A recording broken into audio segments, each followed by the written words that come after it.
Laymen's evangelical fellowship స్థాపకులు దానియేల్ గారు 1956వ సంవత్సరం నవంబర్ 10వ తేదీన చేసిన ప్రసంగం. యోహాను సువార్త 12వ అధ్యాయము 46వ వచనము. నాయందు విశ్వాసముంచు ప్రతివాడు చీకటిలో నిలిచి ఉండకుండునట్లు నేను ఈ లోకమునకు వెలుగుగా వచ్చియున్నాను. యేసుక్రీస్తు ఎల్లప్పుడూ వెలుగును గూర్చి మాట్లాడాడు. వెలుగు ఎంత ప్రాముఖ్యమైనదో మనకు తెలియను. మనము ఆయనయందు విశ్వాసము గలవారమైతే చీకటిలో నిలిచి ఉండము అని ఆయన చెప్పుచున్నాడు. అయితే కొన్నిసార్లు మనము చీకటిలో నిలిచి ఉన్నట్లు కనుగొంటాము. ఎందుకు? ప్రార్థన లేకపోవటం వలన. కార్లు చాలా త్వరగా ప్రయాణం చేయుటకు ఎక్కువ కాంతిని విరజిమ్మే లైట్లు కలిగి ఉంటాయి. గుర్రపు బండ్లు ఆ విధమైన లైట్లు కలిగి ఉండవు. ఎందుకనగా అవి అంత వేగంగా ప్రయాణం చేయవు.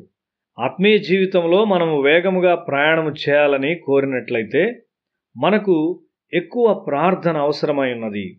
ఆత్మ, జీవము మరియు శరీరము అను 3 భాగములుగా మనం చేయబడ్డాం. మన ప్రార్థన సాధారణంగా మన ఆత్మీయ జీవితమునకు చాలదు.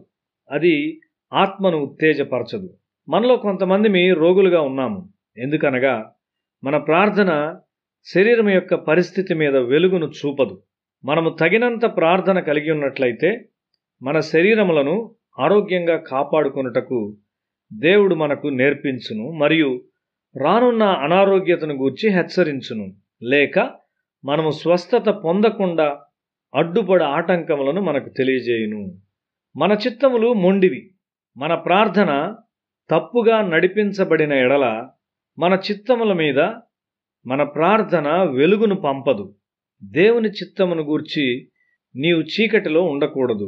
నన్ను వెంబడించువాడు చీకటిలో నడువడు అని యోహాను సువార్త 8వ అధ్యాయం 12వ వచనంలో చూస్తున్నాం.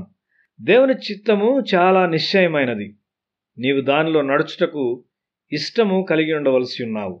ప్రార్థనలో ఒక స్థాయిని నీవు చేరినప్పుడు మాత్రమే నీ కొరకు దేవునికి ఉన్న ప్రణాళికలను నీవు అర్థం చేసుకొనగలవు.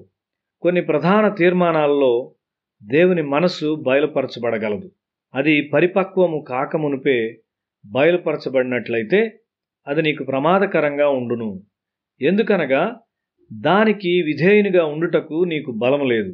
నీవు విధేయుడవైనను ఆ విషయంలో నీవు త్వరలో పడిపోతావు. దేవుని చిత్తమును తెలుసుకొనుటకు మనము ఓపికతో ఉండవలసి ఉన్నాము. మనము ప్రార్థనలో కొనసాగుచుండగా దేవుని చిత్తము క్రమముగా మనకు బయలుపరచబడును. అదృశ్యమైన దానిలో నీ వెలుగు ప్రకాశింపజేయుచున్నావు. నీ ముందు ఉన్న మార్గము కొద్ది కొద్దిగా వెలిగించబడవలసి ఉన్నది. ఇది చాలా ప్రాముఖ్యము. తగినంత ప్రార్థన లేకుండా ప్రజలు తొట్టిల్లి సులభముగా లోకములోనికి లాగబడతారు. యేసు జయశీలుడు. ఎందుకనగా ఆయన దేవుని చిత్తమును తెలుసుకొనుటకు తగినంత ప్రార్థన కలిగి ఉన్నాడు. దేవుని యొక్క పరిపూర్ణ చిత్తమును కలిగి ఉన్న మనిషి ధన్యుడు. నీవు తగినంత బైబిల్ జ్ఞానము కలిగి ఉండవలసి ఉన్నావు. దేవుని చిత్తము బయలుపరచబడట నీ యొక్క దేవుని వాక్యమును గూర్చిన జ్ఞానమును బట్టి పరిమితము చేయబడును. దేవుని చిత్తము ఆయన వాక్యమును నిర్ధారించును.